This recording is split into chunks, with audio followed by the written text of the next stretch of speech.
When I first saw Q.U.B.E, I saw an innovative idea that from the concept alone, in my opinion, could rival the Portal series. With another first-person puzzler coming, I was really excited for this. Now that it's been a year since its release, does the game live up to my very high expectations? Let's find out.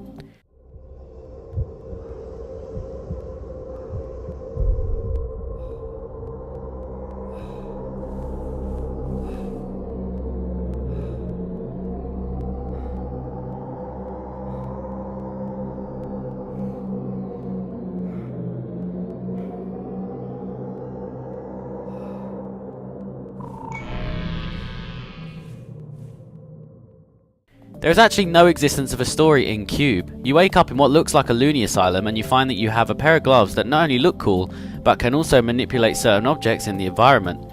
So from then on you move from room to room, completing puzzles until you reach the inevitable end. That's it. There aren't any characters or a story here, it's just raw gameplay. Which is, to be honest, a bit of a letdown considering what the Portal series has given us in storyline. Not saying that this game had to live up to that caliber of narrative, but I just wish there was just some kind of storyline, but sadly there isn't. It's just really disappointing and boring to play through a game with absolutely no voices or characters. Luckily though, the game is not that long, so hopefully that will ease the monotony.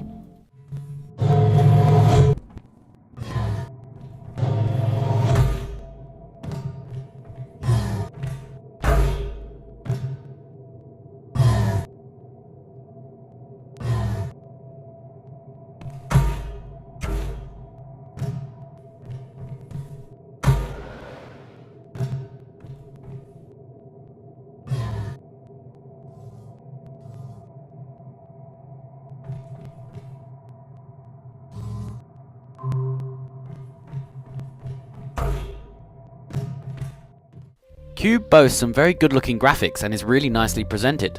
There is a lot, and I mean a lot, of white everywhere, but that's not to say the game has a bland colour palette, as the game does have its share of primary colours that come in the form of the objects you are able to manipulate.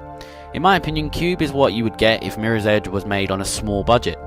Looks wise, of course. Sadly, you won't find any free running here. Overall, the looks are simplistic but vibrant, which gives it a style of its own.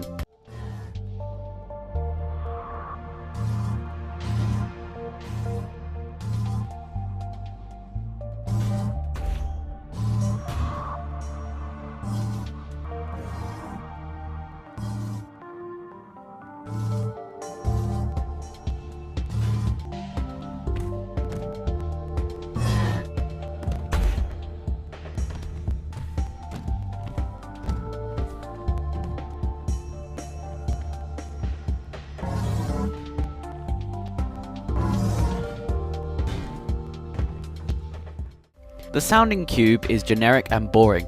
Bear in mind it's not actually bad and it doesn't worsen the experience overall, but it's just not very imaginative. The entire soundtrack is a simple beat played over and over again, which becomes annoying pretty quickly. Considering the graphical style, I feel that the soundtrack could have been a lot more adventurous and fun. The sound effects are solid and suit the game well, but really nothing has any punch and everything is bland and forgettable.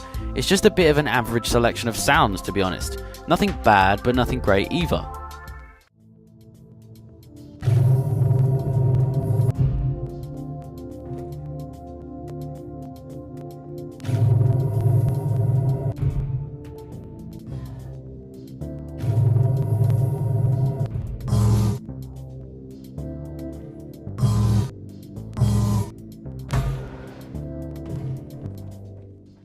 In Q.U.B.E, all gameplay is played using the character's pair of gloves. With these gloves you will interact with specific blocks on walls in each puzzle chamber. For instance, there are red blocks that can be extended or retracted, yellow blocks that always move in groups of 3, blue blocks that can be retracted to act like a springboard to whatever touches them, purple blocks that rotate sections of walls of a room, and green blocks that provide a sphere or cube which you will need to manipulate to proceed. All the different blocks make every puzzle more and more challenging. Don't get me wrong, at the start of the game you will feel like it's the easiest game you have ever played, but as you go on the game gets more and more challenging. It's a lot of fun and equally rewarding to pass a particularly challenging room, and it's always a new learning experience whenever you enter the next chamber, which is interesting to say the least. It's just a lot of fun to play, but considering the game can be beaten in just under 3 hours, I can't help but yearn for more.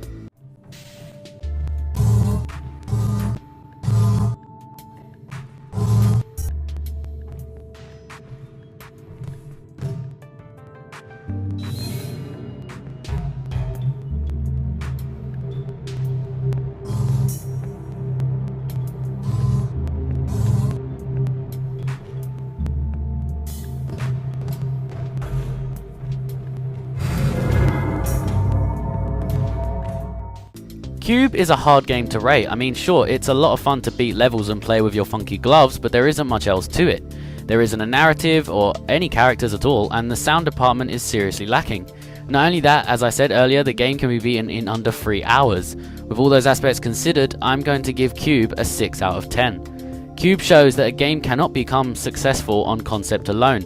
The title had a lot going for it, and the game could have been a challenger to the excellent Portal series, but the final product is seriously lacking and disappoints in every aspect except the gameplay, which is why I think it's just above average. I do not recommend buying this full price at all.